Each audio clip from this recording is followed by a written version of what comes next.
Le troisième argument en faveur de l'existence de Dieu s'appelle la preuve par la conscience. Avec cet argument, la question centrale que soulève Ignis, c'est comment se fait-il que nous soyons conscients? Comment un assemblage d'atomes serait-il susceptible de se considérer lui-même comme un sujet existant? Comment un tas de molécules pourrait-il être capable d'introspection? Telles sont les questions que le matérialisme athée est incapable de résoudre. Parce que oui, vous êtes un tas d'atomes, désolé si je vous vexe. T'inquiète, on le prend pas mal, dans la mesure où on considère que t'es autant un tas d'atomes que nous en fait. J'ai jamais dit le contraire. Alors voici son énoncé. 1. On considère que l'homme dispose d'une intelligence, d'une conscience, c'est-à-dire d'une capacité d'introspection, d'une présence à soi. 2. Or, une chose purement matérielle, non intelligente, non consciente, n'aurait pas pu produire un effet conscient et intelligent. 3. Par conséquent, il faut postuler l'existence d'une cause proportionnelle à l'effet, c'est-à-dire une cause consciente, intelligente, qui nous précède dans l'existence et qui est la source de ses facultés. On peut l'appeler Dieu. Bon, alors, bien entendu, il y a plein de choses qui ne vont pas du tout avec cet énoncé, à commencer par... Bien qu'elle dépende du système nerveux, la conscience possède des qualités qui sont en elles-mêmes irréductibles à une constitution atomique. Les sentiments de présence à soi-même, la capacité d'abstraire des concepts mathématiques, de philosopher ou de comprendre cette vidéo, sont des facultés qui dépassent intrinsèquement ce dont est capable le monde atomique. Alors, arrêtez-moi si je me trompe. Mais là, maintenant, tu prends une arme et tu me tires dans la tête. Je vais m'écrouler et je vais mourir. Puis c'est tout. Aussi loin que va ma connaissance, c'est tout ce qui va m'arriver. Je ne vais pas soudainement me relever pour ressentir le sentiment de présence à soi-même, la capacité d'abstraire des concepts mathématiques ou de philosopher ou de comprendre cette vidéo, comme tu le dis. Non, si ça m'arrive, je vais juste me vider de mon sang et la seule chose qui restera de ce corps capable d'avoir ces sentiments si uniques, c'est un cadavre froid. Et c'est pas parce que la conscience est dépendante du cerveau pour fonctionner qu'elle est réductible au système neuronal. Enfin, je sais pas ce que tu en penses. Oui. En fait, il présuppose une forme de réductionnisme. Donc le réductionnisme, en philosophie de l'esprit, c'est l'idée de dire que la conscience est réductible aux interactions chimiques et moléculaires qui ont lieu dans notre cerveau. Moi, je dirais que c'est pas très crédible parce que la conscience est capable d'atteindre des objets purement abstraits. C'est-à-dire qu'on est capable de se considérer soi-même comme un sujet existant et on se demande comment un tas d'atomes qui interagissent entre eux serait capable de produire un être qui est capable de se considérer lui-même comme un sujet existant. Et moi, je dirais que voilà, les capacités qu'on a à abstraire des concepts, à philosopher, ce sont des capacités qui dépassent intrinsèquement ce dont est capable le monde atomique. Et donc, c'est pour ça que je pense qu'on ne peut pas réduire notre conscience à la pure interaction moléculaire. Et que du coup, il faut postuler l'existence d'une cause qui est proportionnée à l'effet, c'est-à-dire une cause consciente, immatérielle et intelligente qui nous précède et qui peut être à la source, qui peut être à la source de cette conscience. Je dirais que ça s'applique aussi au concept de rationalité. Comment est-ce qu'un substrat non rationnel, tel que le monde atomique, serait en principe capable de générer de la rationalité? Ça semble assez absurde, a priori. Parce que sinon, on devrait dire que l'absence de rationalité a pu produire de la rationalité, l'absence de conscience a pu produire de la conscience. Au contraire, si vous admettez l'existence de Dieu, qu'il existe une cause consciente et intelligente qui nous précède dans l'existence, alors le fait qu'il existe des agents qui soient conscients et rationnels sur Terre, ça devient tout à fait cohérent. Parce que justement, il y a une cause qui est proportionnée à l'effet, une cause consciente, intelligente, rationnelle, qui explique pourquoi nous sommes des agents qui sont conscients, intelligents et rationnels. Et donc, c'est un problème pour le matérialisme athée, justement. La conséquence directe de ce constat, c'est qu'Ignis présuppose sans la moindre preuve que la conscience est extérieure au cerveau seul. Cette idée que la conscience n'est pas du domaine de la matière, elle n'a jamais été démontrée, donc l'argument peut se rejeter comme il a été avancé, c'est-à-dire sans preuve. La science ne sera jamais en mesure d'expliquer la conscience en principe, puisqu'elle est d'une toute autre nature que les phénomènes physiques. Eh ben prouve-le alors. C'est toujours cette même distinction arbitraire entre ce qui appartient à la science et ce qui n'appartient pas à la science. Les neurosciences, elles repoussent tous les jours les limites de notre savoir sur le fonctionnement de notre esprit. Mais lui, il vient dire dans le plus grand des calmes que ce n'est pas sa fonction, son domaine, mais c'est lunaire. Au final, c'est le même raisonnement que l'argument du fine-tuning. On vient dire que ce n'est pas le rôle de la science d'expliquer tel phénomène. Et hop, comme ça on peut pas nous accuser d'avoir fait appel à un dieu bouche-trou, puisque la science ne sera jamais capable de comprendre pourquoi nous avons une conscience. Par définition. Vous verrez que cette technique est récurrente, ils utilisent le même sophisme pour l'argument moral, pour le libre arbitre, pour les miracles. Cette distinction entre ce qui relève de la science et ce qui appartient à la métaphysique, elle est purement arbitraire. Donc en disant ça, on isole des concepts comme la conscience dans des domaines infondés. Alors j'oublie sans doute l'essentiel. Si Dieu n'existe pas, alors la matière inerte a créé la conscience et les sentiments. Or ce n'est pas possible, puisque de la non-conscience ne peut émerger la conscience. En fait, vous remplacez le mot conscience par vie, et vous avez exactement le même argument. En fait, là, en fait, nous, ce qu'on dit, c'est que la conscience, en principe, n'est pas capable, enfin, que la science, en principe, n'est pas capable d'expliquer certains phénomènes comme la conscience, parce que ça dépasse ce dont est capable la science intrinsèquement, parce que la science n'étudie que ce qui est matériel. Et nous, on pense il y a de bonnes raisons de penser que la conscience n'est pas réductible à la matière. Mais pour ça, on donne des arguments quand même, hein. On, enfin, dans le livre, dans mon premier livre, j'avais donné des arguments. C'est que ça peut pas, comment dire, la capacité de se considérer comme un sujet existant, ça peut pas se déduire d'une quelconque structure moléculaire, de la même manière que vous pouvez pas déduire la perception d'un son à partir d'une longueur d'onde. Parce que la longueur d'onde, c'est ce qui est capable d'étudier la science, c'est une donnée purement factuelle, mais l'impression subjective que ça génère, à savoir la perception du son, ça ne peut pas être étudié par la science. La science ne peut pas étudier la perception subjective des choses, ce qu'on appelle en philosophie de l'esprit les qualia. Donc la perception d'une couleur, d'un son, de choses comme ça. Il y a une différence de nature entre les deux. De même, c'est pas possible de déduire scientifiquement une apparence colorée à partir d'un certain nombre de hertz ou d'expliquer la sensation d'émerveillement quand on écoute du Mozart en se basant juste sur la partition de musique. C'est pas possible. Juste parce que la science est capable d'étudier la partition de musique, qu'elle est capable d'étudier le nombre de hertz ou la longueur d'onde pour une certaine perception de son, ça ne veut pas dire qu'elle est capable d'atteindre ce qui est purement subjectif dans notre perception personnelle. Et ça, c'est ce qui est relatif au qualia. Et la science mathématisée, purement fondée sur la constitution atomique, pourra jamais l'expliquer. Donc voilà ce que je dirais. La science pourra jamais expliquer l'intériorité vécue euh, qu'on a quand on écoute un son, quand on a une couleur, quand on observe une couleur ou des choses comme ça dépasse ce dont elle est capable. Elle étudie que des faits objectifs et pas des perceptions subjectives. C'est ça. Et il faut faire attention parce que ceux qui disent oui, mais la science va progresser, à l'époque on savait pas telle ou telle chose, mais peut-être qu'un jour on saura. Là, il le dit un petit peu, le youtubeur, il dit on est en train d'apprendre de plus en plus de choses sur le cerveau, etc. Mais là, il y a une limite en fait qui est infranchissable. Quand on pourrait progresser autant qu'on veut, c'est juste pas de son domaine. C'est juste pas du domaine de la science, effectivement, d'étudier la présence à soi, c'est juste hors sujet, c'est pas dans son champ d'étude. Donc on peut affirmer sans témérité que c'est inexplicable en principe, et donc que ça requiert une explication métaphysique au-delà de la physique, quoi.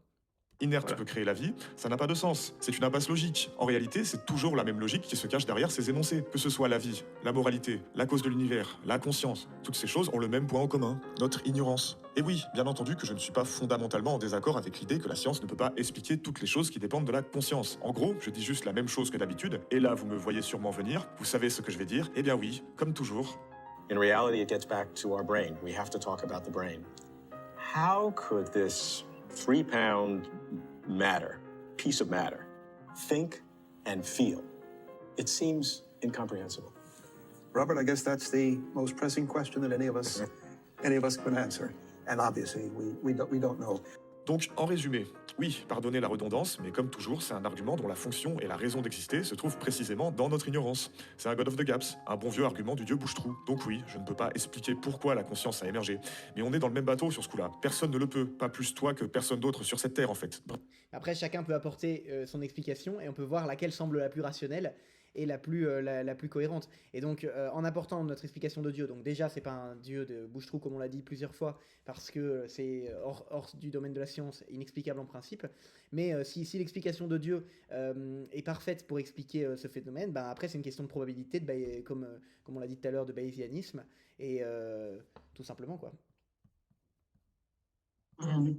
Si Dieu existe, si on admet l'hypothèse Dieu existe, c'est tout à fait logique que nous vivions dans un monde où il y a de la conscience, où il y a de la rationalité, où il y a de l'intelligence, parce que c'est justement des facultés qui peuvent se déduire de cette cause qui nous précède dans l'existence, qui est elle-même consciente, intelligente, rationnelle.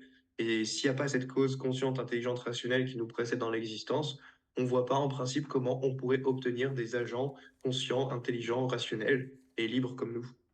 Bref, on enchaîne. Quatrième argument que l'on va analyser, l'apparition de la vie. Bon, si vous regardez encore cette vidéo, je pense que vous commencez à être un peu rodé, donc je vais la faire courte. En gros, l'erreur, c'est toujours la même. Ignis invoque des causes probables pour expliquer un phénomène, comme la conscience, la morale ou le commencement de l'univers, mais en l'occurrence, il s'agit de la vie. Parmi ces causes probables, il y a celle de Dieu. Du coup, il dégomme la concurrence, et pouf, Dieu existe par élimination. Fantastique. Bon, mais qu'est-ce qu'il dit d'autre alors? L'apparition de la vie reste encore aujourd'hui un défi complètement inexpliqué pour la science. Pour être honnête, on n'en sait pas grand-chose. En effet, en laboratoire, nous savons reproduire la vie à partir de matériaux vivants, mais la produire en conditions abiotiques, c'est-à-dire sans avoir du vivant comme point de départ, reste totalement en dehors de nos capacités scientifiques actuelles. Pour une fois, il ne travestit pas ce que dit la science.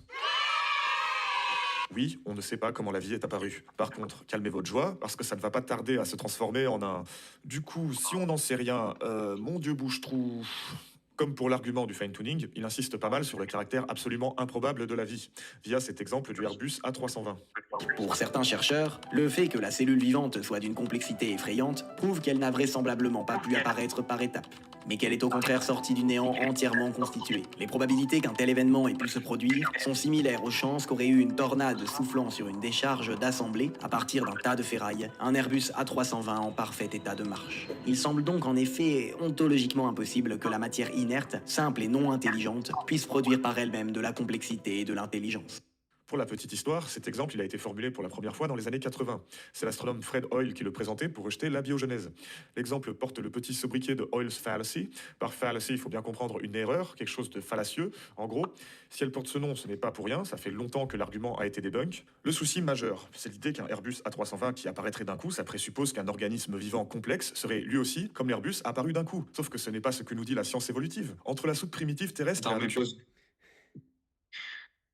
on dit, on dit pas que l'organisme est apparu d'un coup, hein. On croit qu'une certaine forme de théorie de l'évolution est vraie, donc il faut pas nous prêter des propos qu'on n'a jamais tenus.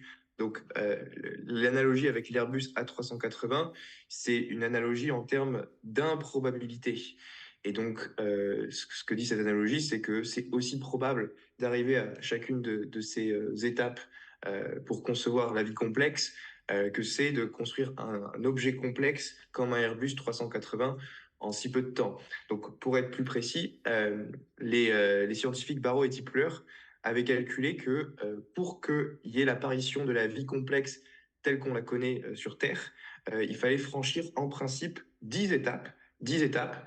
Alors, on ne dit pas que ces étapes sont infranchissables, hein, mais voilà, c'est les 10 étapes qu'il faut pour qu'il y ait l'apparition de la vie sur Terre. Donc, ils y donnent la liste de ces 10 étapes dans leur livre The Anthropic Cosmological Principle. Et dedans, bon, il y a évidemment l'apparition de l'ADN, la respiration aérobie, la formation de l'acide pyruvique par fermentation du glucose, la photosynthèse, autostrophe, l'apparition de mitochondries, la formation complexe du centriole, du kinostésome, etc. Je ne vais pas aller dans le détail, mais voilà, il y a 10 étapes très compliquées. Et ce qu'ont calculé Barrow et Tipler, c'est que pour que chacune de ces étapes se réalise, eh bien, la probabilité que chacune de ces étapes se réalise est si faible que pour qu'elle se réalise aléatoirement par hasard, il faudrait un temps si long que le Soleil se serait déjà éteint avant que l'une d'entre elles puisse se produire par hasard. Et donc, ce qu'ils disent, c'est que la probabilité que ces 10 étapes successives aient pu se produire par hasard de manière consécutive dans un temps aussi limité que le permet l'évolution, bah, cette probabilité, elle est très faible. Et donc, si on a deux hypothèses, à savoir l'existence d'une intelligence supérieure qui guide l'évolution, alors bah, on comprend tout à fait comment ces 10 étapes improbables a priori peuvent être franchies. Au contraire, si on ne postule pas l'hypothèse d'une intelligence créatrice qui guide l'évolution, eh bien, bah, la probabilité que ces 10 étapes puissent arriver à la suite les unes des autres, elle est très très faible. Et donc d'un point de vue purement bayésien, on peut dire que cela renforce l'hypothèse théiste. Donc c'est plutôt ça qu'il faudrait dire pour reformuler l'argument. Oui, exactement. Et en plus, que le premier saut, qui est du coup l'apparition de la vie, c'est déjà, contrairement à ce que dit l'auteur de la vidéo là à l'instant, c'est déjà quelque chose d'extrêmement complexe. On mettra les sources en description parce que là j'ai pas ça de tête, mais c'est le tout premier monocellulaire est déjà extrêmement complexe. Donc il faut pas non plus l'oublier, c'est pas quelque chose de simple comme le dit ici l'auteur de la vidéo, quoi. Il y a un cheminement colossal. Tout s'est fait graduellement, en s'étalant sur plus de 4,5 milliards d'années, à coup de mutations génétiques aléatoires, de dérives génétiques, de spéciation, etc., etc. De la même manière que pour produire un Airbus A320, on est passé par d'innombrables prototypes, en commençant par des mecs qui se jetaient de falaises avec des bouts de bois sanglés sur les bras. Rien n'est apparu d'un claquement de doigts, comme l'exemple le suggère pourtant. Alors, Sauf que nous, ce qu'on dit, c'est que c'est pas. Et on dit pas que, voilà. que c'est apparu en un claquement de doigts, nous. Enfin, Et on dit- il nous prête des propos qu'on n'a jamais C'est soutenus. On dit pas qu'il n'y a pas eu d'évolution et que tout est arrivé comme ça en un claquement de doigts. C'est pas du tout ce qu'on soutient. Tout ce qu'on dit, c'est qu'il y a eu des sauts qui sont extrêmement improbables au nombre Sauts de pistes. qualitatifs qui sont Voilà. très improbables, pris individuellement et encore plus pris collectivement. Et donc, c'est ça qui nous fait inférer l'hypothèse d'une intelligence créatrice qui guide l'évolution.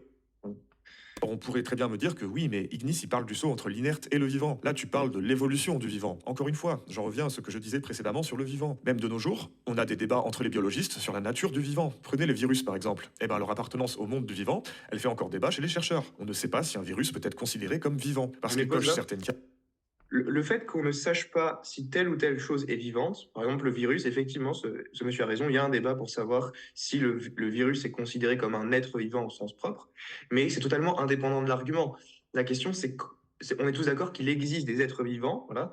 La question, c'est comment est-ce qu'on passe de la matière inerte, des atomes de carbone qui s'entrechoquent entre eux, à la première cellule de vie, qui sont déjà très très très très complexes, qui ont un mécanisme de reproduction très complexe, qui, quand même, prenez une cellule considérée comme simple, comme le protozoaire, et ben, il y a déjà une grande complexité dedans. Et donc, nous, la question qu'on pose, c'est comment est-ce qu'on passe d'un substrat simple, comme la matière inerte, à un substrat ultra complexe comme la première cellule de vie. Et ça, c'est indépendant des questions d'évolution, parce que l'évolution, elle présuppose déjà que la vie existe pour fonctionner, mais elle est incapable d'expliquer l'origine de la vie en tant que telle. Voilà. Donc c'est sur ce saut qualitatif entre la matière simple inerte au vivant ultra complexe dès le début qui pose question.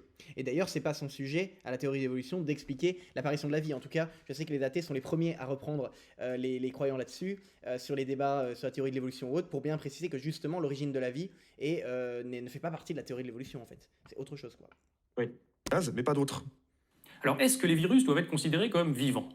Eh bien, la question fait débat entre les spécialistes. On pourrait dire que oui, car ils ont de l'information génétique sous forme d'ADN ou d'ARN, mais on pourrait dire non, car ils n'ont pas de métabolisme et de capacité autonome à se reproduire. Ce que je cherche à dire, c'est qu'avant de venir caler un dieu bouche-trou au milieu de notre ignorance de l'antre inerte et vivant, il serait déjà plus pertinent d'être capable de définir ce qu'est le vivant tout court, afin d'être plus exact sur la délimitation entre l'un et l'autre. En gros, Ignis ici, il brûle des étapes. En résumé, l'argument, il a les mêmes mécanismes que tous ceux qui le précèdent. Au moins, Ignis et moi, on est d'accord là-dessus. On peut définir globalement ce que c'est le vivant. Si une chose grandit par reproduction cellulaire et convertit des aliments en énergie, cette chose-là est vivante. C'est une définition, on va dire, minimale de ce qu'est le vivant. Donc, juste parce qu'il y a des cas un peu bizarres comme les virus, on ne sait pas exactement si ça rentre dans cette catégorie, ça ne veut pas dire qu'on n'a aucune idée de ce qu'est le vivant. Et surtout que c'est indépendant de notre argument, parce que notre argument, il ne présuppose pas qu'on ait une définition exacte du vivant. Il présuppose qu'il y ait des êtres vivants et qu'on cherche à expliquer ce saut qualitatif entre l'inerte et le vivant. On n'a pas besoin d'avoir une définition ultra précise et rigoureuse du vivant pour donner cet argument. Donc je ne sais pas pourquoi il parle de ça. De toute façon, sujet. c'est exactement, et c'est un petit peu quand on joue sur, pour moi c'est aussi chercher la petite bête, comme on le verra plus tard pour tout ce qui est EMI miracle, mais c'est sur la définition des choses. Oui, on peut jamais pleinement affirmer quelque chose. Dans ce cas, on pourrait tomber dans un scepticisme extrême, par exemple de dire que mes mains se touchent là actuellement. On peut toujours dire qu'il y a du vide entre chaque atome. Et du coup, on peut dire à ce compte-là qu'on ne peut plus rien affirmer. Et effectivement, en philosophie du langage, si ce monsieur en fait un petit peu, eh bien effectivement, on peut toujours, pour définir les mots, on utilise d'autres mots, etc. Mais là, ce serait vraiment chercher la petite bête que de dire, puisqu'on ne peut pas pleinement définir le vivant, alors on peut rien en dire. Alors que c'est faux, on en a déjà quand même une très bonne idée, et c'est amplement suffisant pour l'argument. Il n'y a pas besoin d'aller chercher les exceptions, parce que dans ce cas, oui, il y a toujours des exceptions pour tous les phénomènes physiques, mais ça n'a juste pas d'intérêt en fait d'apporter ça, je pense. À part sur sa conclusion, bien sûr, parce que bien sûr qu'il s'agit d'un argument bouche-trou, et c'est d'autant plus flagrant avec ces deux dernières preuves, qui reposent littéralement uniquement là-dessus pour exister. Et il n'y a pas grand-chose en plus à dire, donc suivant. Ben, après, on Alors reconnaît... là-dessus, Vas-y, Mathieu. Là-dessus, j'aimerais quand même reconnaître, ça c'est peut-être une petite erreur de ma part, enfin pas erreur, mais je pense qu'effectivement, l'argument de l'apparition de la vie, c'est peut-être le plus faible ou un des plus faibles des arguments que j'ai pu donner. C'est parce que, en fait, dans les autres arguments comme le fine-tuning, la conscience, on peut savoir a priori que la science ne pourra jamais expliquer des phénomènes dont elle n'est pas capable. La science ne peut pas expliquer pourquoi il existe quelque chose plutôt que rien, pourquoi est-ce qu'il y a une loi morale, pourquoi est-ce que les constantes qui sont réglées en amont de tout phénomène physique sont réglées de telle sorte. Euh, mais pour ce qui est de l'apparition de la vie, euh, il semble difficile d'exclure a priori que la science ne pourrait jamais l'expliquer en principe. Et donc, effectivement, l'argument, il peut ressembler à un argument du Dieu bouche-trou. Et là-dessus, je concède la critique. Mais ce qu'on peut dire, du coup, c'est que, voilà, on va le formuler de manière plus simple en disant, en l'état actuel de la science, voilà, il semble que l'hypothèse de l'intelligence créatrice soit supérieure, d'autant plus que, comme je le disais tout à l'heure, on a ces fameuses 10 étapes nécessaires à l'apparition de la vie qui sont très très improbables, prises une à une et d'autant plus collectivement. Donc c'est plutôt là-dessus que l'argument se focalise et non pas juste de dire on ne sait pas comment c'est arrivé, donc c'est Dieu qui l'a fait. C'est l'improbabilité consécutive de ces étapes. Qui fait l'argument, à mon avis. Oui. Le sixième argument est celui du libre arbitre. On peut formuler l'argument suivant. 1. Si Dieu n'existe pas, alors mes actions et mes choix ne sont que le fruit d'un processus chimique et moléculaire déterminé qui a lieu dans mon cerveau.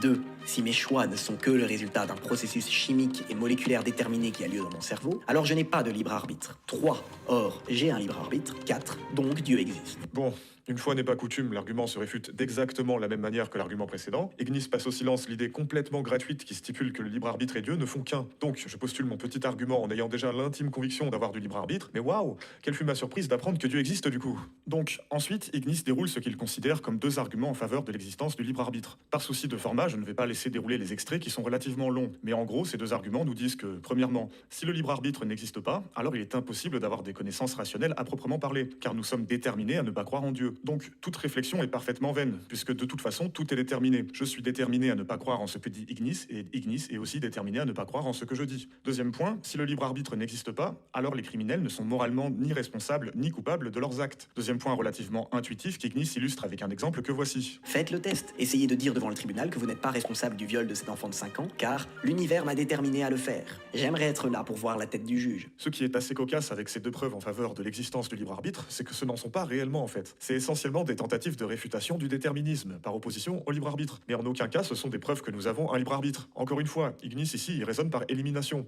Puisque cette proposition est fausse, la mienne est de fait vraie, toute autre hypothèse étant par définition exclue. La seule véritable preuve qu'Ignis avance en faveur du libre arbitre, c'est un appel au ressenti. Le libre arbitre serait selon lui l'évidence même, donc on n'aurait aucune raison d'en douter. Alors, on va répondre un petit peu à ça. Il y a dans l'argument, la prémisse qui est le plus souvent contestée, c'est le fait qu'on ait un libre arbitre. Parce que voilà, si vous acceptez que le matérialisme athée est vrai, effectivement, comme c'était présenté formellement dans l'argument, tous vos choix, tout ce que vous décidez de faire, en fait, c'est déterminé a priori par des lois chimiques et moléculaires qui existent dans votre cerveau, qui vous font agir comme ci plutôt que comme cela. Et en fait, nous, ce qu'on dit, c'est que dire cela, bah, ça revient à nier l'existence du libre arbitre, parce que voilà, on est incompatibiliste, on ne pense pas que le libre arbitre soit compatible avec le déterminisme. Et, euh, et justement, les deux arguments donnés, en fait, c'est juste montrer les conséquences de la négation du libre arbitre. Donc, si vous niez l'existence du libre arbitre, ça veut dire que vous niez aussi l'existence de la responsabilité morale de vos actions. Donc, autrement dit, un criminel n'est pas coupable de son crime, un violeur d'enfants n'est pas coupable de son crime, c'est l'univers qui l'a déterminé à le faire. Et donc, il serait absurde de l'accuser d'être moralement coupable d'avoir violé un enfant ou d'avoir torturé un enfant, parce que si le matérialisme athée est vrai, ce sont les réactions chimiques et moléculaires dans son cerveau qui l'ont poussé à agir plutôt que comme cela. Et donc, justement, ça crée une impossibilité d'être moralement responsable des actes. Alors, bien sûr, on peut avoir d'autres raisons de le mettre en prison pour l'empêcher de nuire à autrui, mais on ne pourra jamais dire, toi, tu es moralement responsable de cet acte-là, parce qu'il ne pouvait pas faire autrement si le matérialisme athée était vrai. Ça, c'est le premier argument. Deuxième argument, c'est de dire que si le matérialisme athée est vrai, on ne peut pas former des connaissances rationnelles à proprement parler, parce que le concept même de rationalité présuppose le fait que l'on puisse poser un choix, choisir entre des alternatives pour dire qu'on a eu un raisonnement à proprement parler. C'est-à-dire que si une calculatrice, vu qu'elle est déterminée à donner le bon résultat, mais elle n'a pas pu poser un vrai choix. Elle n'a pas pu poser un acte libre dans le résultat qu'elle affiche. Et donc, on ne peut pas vraiment dire qu'elle a un libre arbitre, justement. Et donc, si le matérialisme athée est vrai, bah, finalement, on est un peu comme des calculatrices, on est programmé pour dire tout ce qu'on a à dire. Et là-dessus, j'aimerais citer le philosophe Greg Bahnsen qui dit, citation, « Si le matérialisme est vrai, alors toute personne qui professe le matérialisme le fait parce que son cerveau lui a imposé, par les lois de la physique, de la chimie et de la biologie, de le dire. Ce n'est pas comme si la personne avait la liberté nécessaire pour réfléchir à différentes théories, évaluer les preuves et faire un choix pour connaître la vérité. Les matérialistes doivent simplement dire ce qu'ils ont à dire. Il est donc assez ironique qu'un matérialiste fasse la promotion du matérialisme, essayant de dire aux gens qu'une telle vision du monde est vraie et que vous devez à croire cela et non Dieu. En effet, si le matérialisme athée est vrai et que votre cerveau ne dépend que des lois de la physique, alors vous n'avez aucune raison de croire que le matérialisme est vrai. Ce sont simplement les lois de la physique qui vous obligent à dire cela, tout comme je suis forcé par les lois de la physique de dire le contraire. Donc voilà un petit peu ce qu'on peut dire, c'est que nier l'existence du libre arbitre, ça mène à nier l'existence de notre propre rationalité et ça rend impossible le fait d'avoir des connaissances rationnelles à proprement parler, puisque la rationalité présuppose le libre arbitre. Donc voilà un petit peu les arguments. Et là, j'ai pas l'impression qu'il ait réfuté quoi que ce soit. Alors, il est rationnel de croire que vous êtes libre. C'est un peu léger comme raisonnement, surtout que non, le libre arbitre n'est pas un concept si évident qu'il en a l'air. Ça, on va le voir. Ignis prend l'exemple d'un pédocriminel qui se défend devant un juge en expliquant qu'il avait été prédéterminé à faire ses actes, du coup qu'il n'est pas responsable de ses crimes, selon la logique déterministe. Sauf que, pénalement, on a justement des preuves qui prouvent l'exact contraire. Le concept de libre arbitre ne fonctionne pas nécessairement. Il y a des gens qui ont fait des crimes atroces et qui ont été jugés non responsables de leurs actes, comme Claudia Camacho Dunea par exemple, qui a tué ses 2 enfants et qui a été jugé légalement non responsable. Et c'est un cas que j'ai pris au hasard. Des affaires comme ça. Ça, c'est nul comme argument. Parce que... Vas-y, je te laisse répondre. Mais Oui, il dit il y a des gens qui ont été jugés non responsables de leurs acts, donc le libre arbitre n'existe pas. Mais juste parce qu'il y a quelques cas où des gens, on peut juger qu'ils ne sont pas moralement coupables de leurs actes, ça ne veut pas dire que c'est le cas pour tous les criminels jugés en justice. C'est complètement nul comme oui, argument. et en plus, il se tire une balle dans le pied parce qu'il prouve bien qu'on voit que la justice sait faire la différence entre des personnes qui effectivement ont un libre arbitre qui est diminué, voire pas de libre arbitre, et les personnes qu'elle condamne. Donc du coup, ça donne l'argument inverse. Ça prouve bien que les personnes que la justice condamne, c'est parce que la justice dit bien qu'ils sont libres. Il en existe malheureusement des milliers.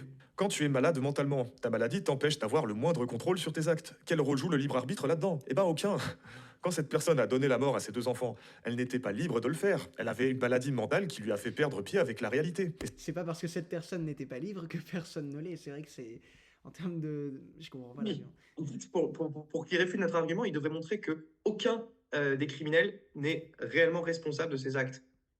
Et là, juste parce qu'il en prend 1 ou 2 à droite à gauche, ça ne veut pas dire que c'est le cas pour tous. Enfin, bref, c'est nul. Ça, le jury et l'expert psychiatre, ils l'ont très bien compris et ils l'ont acquitté. Il y a aussi la chance qui remet sérieusement en doute la validité du libre arbitre. Parce que, vous m'arrêtez si je me trompe, mais par opposition au déterminisme, le libre arbitre, il stipule bien que nous sommes tous pleinement maîtres de tout ce qui nous arrive. On est d'accord? Pas forcément, d'ailleurs, on peut avoir des situations où notre libre arbitre est diminué, par exemple parce qu'on a une addiction, etc. C'est d'ailleurs ce qu'enseigne justement l'Église, en l'occurrence. Attends, il dit le libre arbitre stipule bien qu'on est forcément maître de ce qui nous arrive. Mais c'est faux. Je peux vivre je peux naître dans un endroit où il y a de la pauvreté et je suis pas forcément maître de tout ce qui m'arrive, même si j'ai un libre arbitre.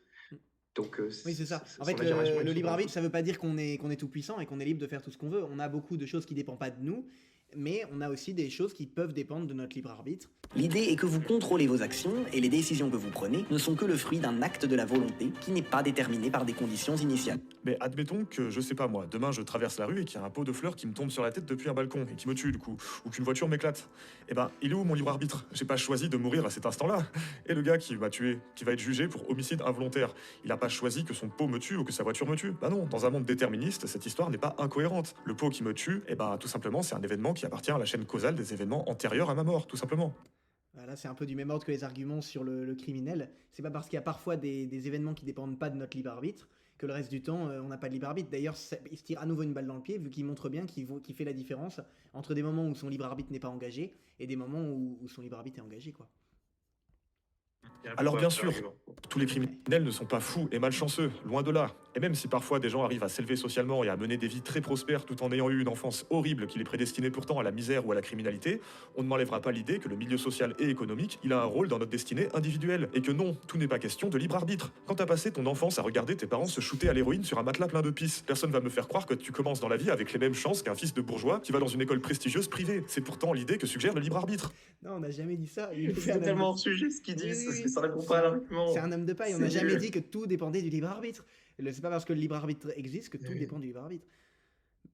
On touche ici à la question du déterminisme social. On voit bien que cette idée de libre arbitre n'a pourtant aucun sens quand elle est confrontée à des situations économico-familiales très différentes. Même si, encore une fois, il existe des exceptions, ça ne change rien au constat statistique. Parce que oui, il est où le libre arbitre quand la Fondation l'Abbé Pierre nous informe qu'un SDF sur 4 est un ancien enfant placé en foyer? Après, j'admets que ma réfutation est incomplète. Elle démontre au mieux que le libre arbitre n'est pas un concept applicable à toutes les circonstances, ce qui est déjà suffisant pour invalider l'argument d'Ignis au passage, mais on peut aller plus loin, du côté des neurosciences. Si dans cette vidéo j'ai la fâcheuse tendance à tout le temps dire qu'on ne sait pas, que la science ignore tel et tel phénomène, eh bien pour une fois, il est possible que les neurosciences modernes puissent nous apporter un élément de réponse à l'existence du libre arbitre. Le neurologue Ned Block nous dit que One result that has made people feel that brain science shows that free will, we don't have it, is that every decision a person makes, every conscious decision, has an unconscious prior part that can be detected using current instrumentation. So you've got readiness potential that occurs before somebody's actual awareness of any decision. en résumé, T'avais déjà entendu parler de ces expériences, Mathieu? Non, je n'ai pas entendu parler, mais je vois pas en quoi ça prouverait Oui. quoi que ce soit, en quoi ça prouverait qu'on n'aurait pas de libre arbitre. Bah, Euh, effectivement, moi En fait, il y a beaucoup de personnes qui travaillent dans les neurosciences qui pensent que nous n'avons pas de libre arbitre, parce que ce sont des matérialistes. Ils adhèrent à la thèse matérialiste a priori. Et donc, ils sont poussés par leur cohérence et ils disent, bah oui, du coup, vu que toutes nos actions, elles sont déterminées par des chaînes causales antérieures, on ne peut pas être libre. Donc, c'est pas étonnant qu'il y ait beaucoup de gens dans les neurosciences qui nient l'existence du libre arbitre. Mais ça ne veut pas dire que les neurosciences ont prouvé l'inexistence du libre arbitre. C'est juste qu'elles présupposent le matérialisme et le déterminisme pour aboutir à cette conclusion.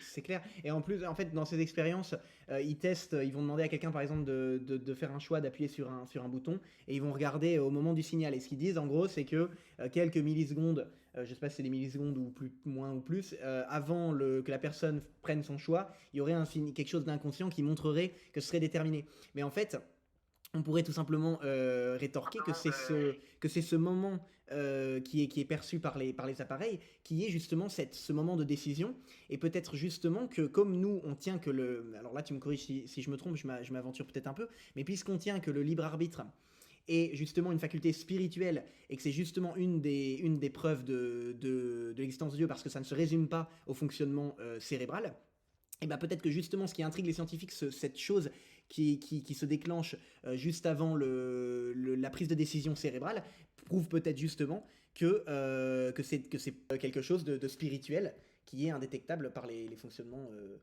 par les neurosciences. Je ne sais pas ce que tu en penses. Oui, alors moi je fais attention à ce que les neurosciences, elles restent dans leur domaine, c'est-à-dire qu'elles ne peuvent pas étudier une faculté spirituelle quelconque.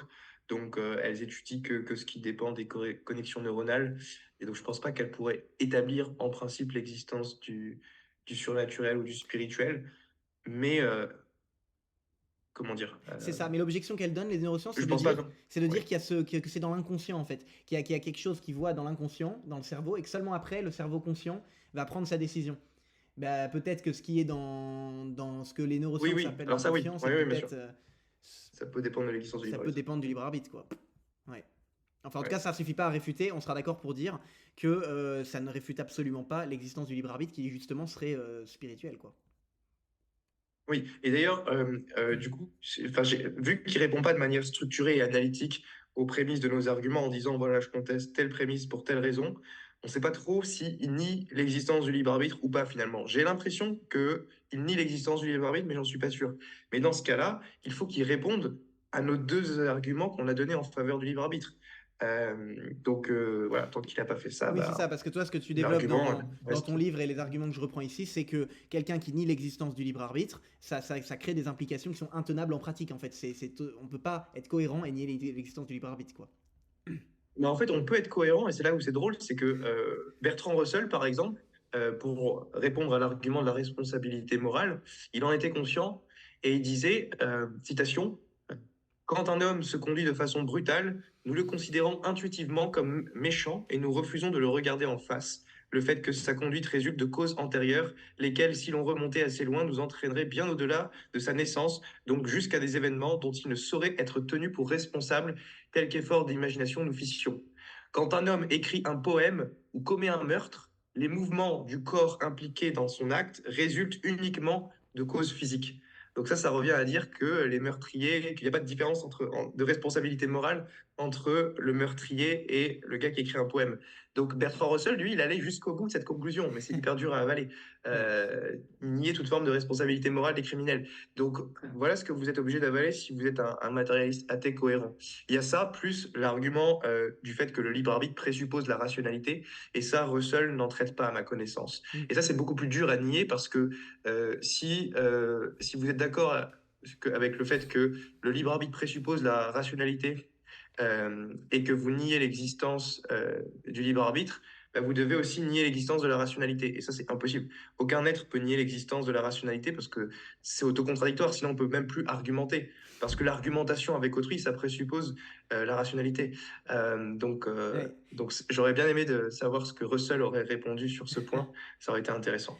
Non, le libre arbitre n'est pas une réalité indiscutable. On est loin du compte. Ça, on l'a prouvé de manière formelle. Et je veux dire, même si l'existence du libre arbitre était avérée, la corrélation entre le libre arbitre et Dieu, elle n'est pas plus établie que n'importe quelle autre hypothèse visant à expliquer l'origine du libre arbitre. On a des exemples concrets, donc... Mais si, alors, attends, mais pause.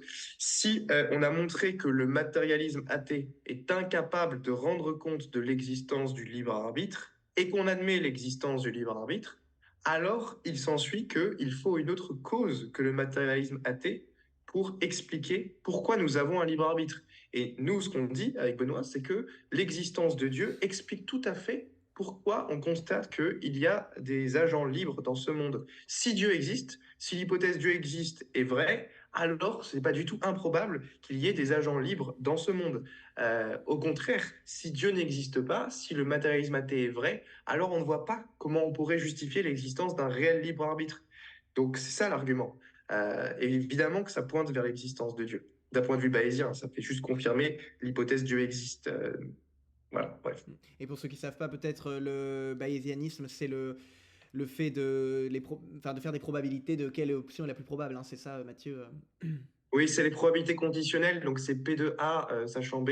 Donc par exemple, là, on peut dire que la probabilité qu'il existe un libre arbitre, qu'il y ait des agents libres sur Terre, si Dieu existe, est supérieure à la probabilité qu'il y ait un libre arbitre sur Terre si Dieu n'existe pas. Donc on peut dire P de A sachant D est très supérieur à C'est ça. P de A sachant non D. C'est A ça. ici étant libre arbitre. C'est ça. Et que du coup, si voilà. le libre arbitre existe effectivement, il s'ensuit que l'existence de Dieu est plus probable que sa non-existence. Voilà, exactement. Des études qui mettent en doute l'existence du libre arbitre. Et les neurosciences modernes ne plaident clairement pas en la faveur de l'hypothèse du libre arbitre. Je pense que la somme totale de toutes ces réfutations se suffit pour être capable d'affirmer que non, le libre arbitre n'est pas prouvé, et c'est encore moins une preuve de l'existence de Dieu. Bon bah, on enchaîne. Finalement, il a rien réfuté du tout. En fait, il s'en est pas tenu au syllogisme présenté. Et du coup, on ne sait pas quelle prémisse il rejette. Il a juste dit qu'il y avait des criminels qui n'étaient pas toujours libres, qu'il y avait des fois où on se prenait un pot de fleurs. Donc je vois pas trop, sans être méchant, parce que voilà, j'ai rien contre lui, mais je vois pas trop ce que ça réfute. Mais en fait, là, c'est d'un point de vue analytique, on voit que c'est pas rigoureux parce que pour réfuter un argument, quand on vous présente un argument, un syllogisme avec des prémices, il faut dire voilà, cette prémisse, je pense qu'elle est fausse pour telle et telle raison. On ne peut pas juste se contenter de faire des remarques générales sur est-ce que de grandir dans la pauvreté ou est-ce que comment dire, est-ce qu'on a été victime de choses dans notre enfance, ça fait qu'on n'avait pas un libre arbitre quand on a fait le crime, et donc ça invaliderait l'argument? Bah non, non, non, ça répond pas à l'argument. Il faut répondre précisément d'un point de vue analytique à chaque prémisse.